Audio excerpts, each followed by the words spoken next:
everybody. Hi.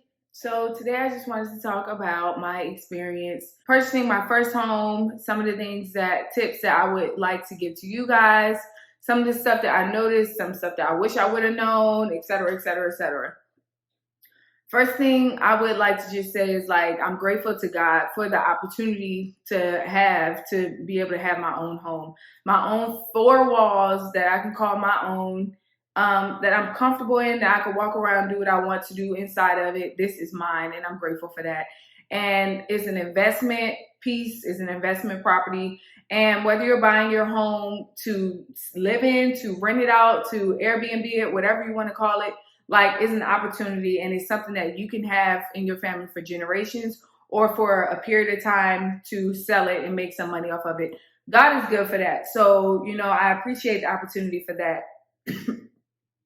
I did purchase my home in the time where the market was crazy upside down, where, it was a seller's market. You were getting 17 offers, 20 offers on one home. And then on top of that, people were offering $20,000, $30,000 on top of the asking price.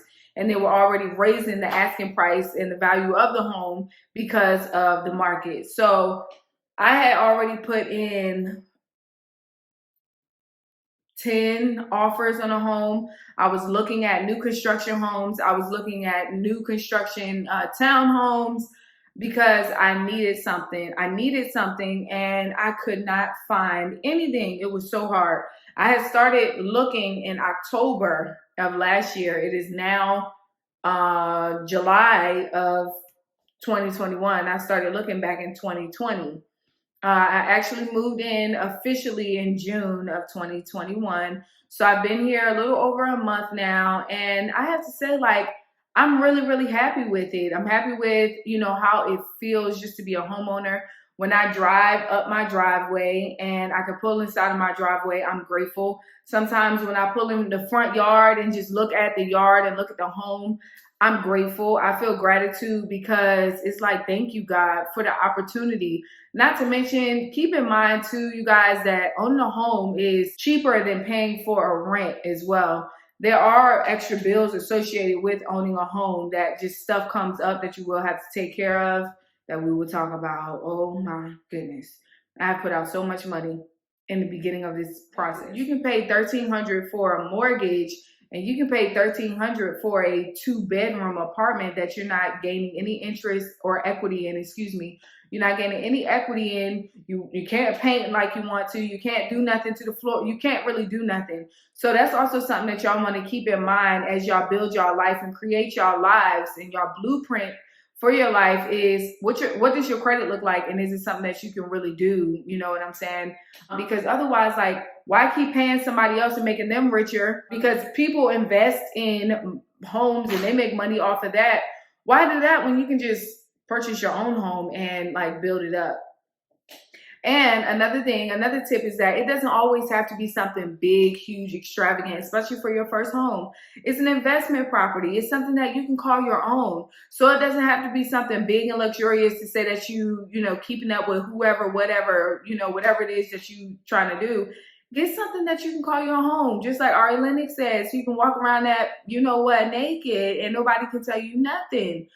I think I can't say naked. I think I need to beep that word out. Other things that I wish I would have known before purchasing this home was that, like I said, because I was out of state most of the time, a lot of things that my walkthrough for the inspection as well as my realtor, a lot of that stuff was done over FaceTime, which I would say I would not recommend because my experience was not the best with it. However, if you have a realtor who is more honest than mine was, then I would say go for it.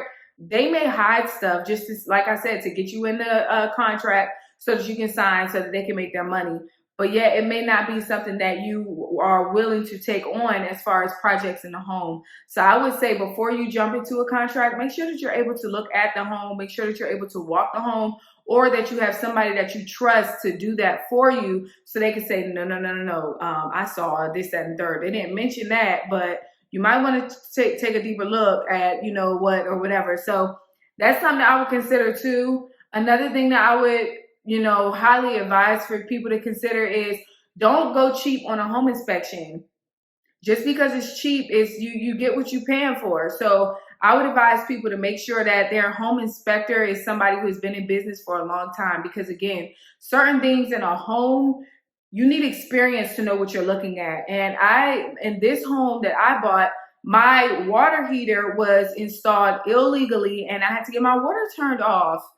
My hot water turned off. So me and the kids were here without hot water for a couple days before I had someone come out and install a tankless water heater. Now I love that tankless water heater, baby. But that thing cost me a pretty penny, like one of the fresh shiny ones. Like it was a real pretty penny. So that's something to consider as well. Like make sure that you know your home inspector has been in business. They are experienced, tried and true, as well as licensed and insured, so that you have somebody and something backing them just in case something, in the event that something happens.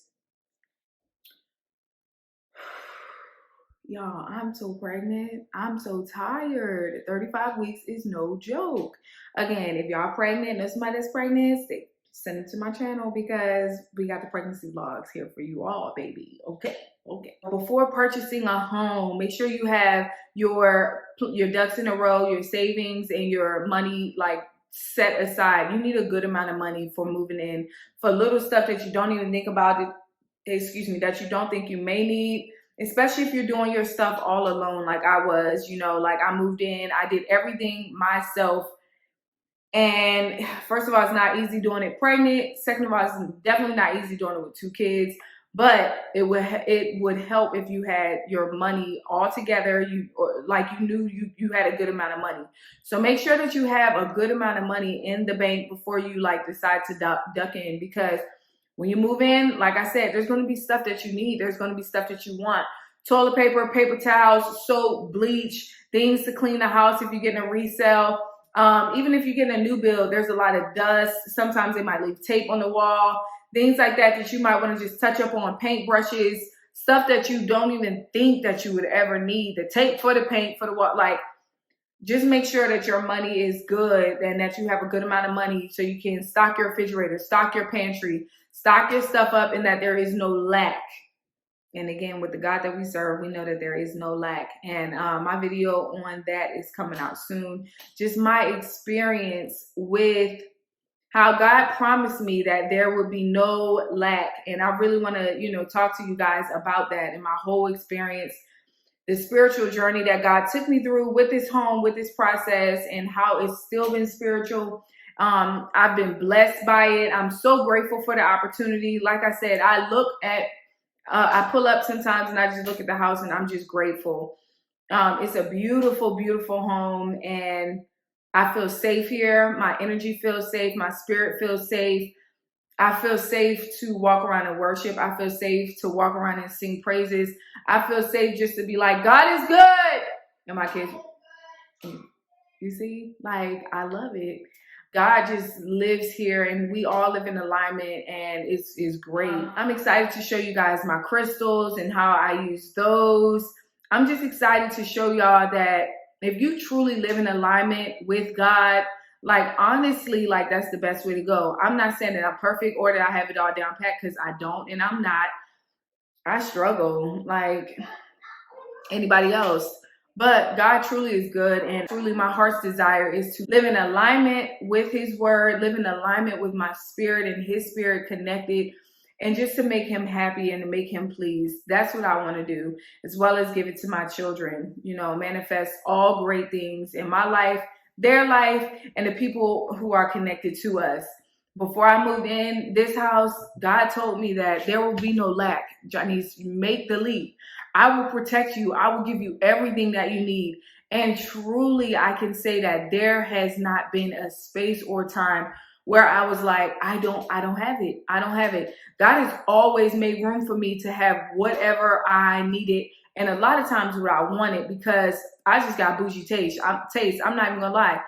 I just got taste that I want to live nice. I want to live a certain way. I don't like certain stuff.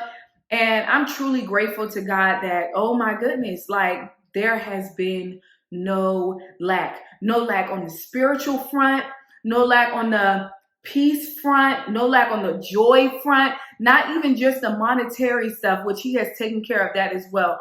But when I tell y'all, he has walked with me every single step of the way.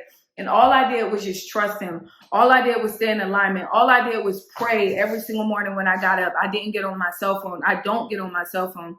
Again, I'm not perfect. I might grab that cell phone one morning out the before I pray, one morning out the week. I might, but I make it a habit to say, God, like, what do you want to say to me today? What do you need me to hear from you today? And I just sit there and allow my spirit to absorb whatever it is that he wants from me, whatever it is. And then throughout the day, I'm constantly talking to God, thanking God, being grateful, practicing gratitude for the things that he's done, for the things that he's doing. And I just challenge all of y'all, like, give it to God, live in alignment, watch your life change. I promise you it will. Don't just do it for one day and think that things are going to change. Like, no. I feel there is no lack. I feel that everything that I want, that I need, that is in alignment with what God said I will have, I will have.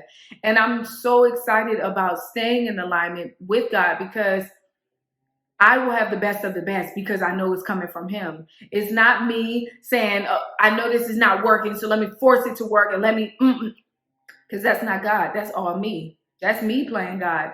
But now that I'm older, a little more wiser, a little more calmer, a little more spiritual, a little more with God, I don't worry. I don't have any lack, and luxury living is my birthright. And that is what I have. That is what I will continue to create. That is what God will continue to give unto me. And I'm grateful. I'm just so grateful. So I ask that you guys continue to stay with me on this journey of home ownership. I'm excited to show y'all everything that, comes with it. I'll do my partially furnished. My partially furnished tour. I'll do that so that you guys can see like what we've done in just about a month. And yeah, we get into it. We get into it. God is good all the time, and he's great. And there's nothing that he can't or won't do because he loves all of us. I love y'all. See y'all in the next one. Peace.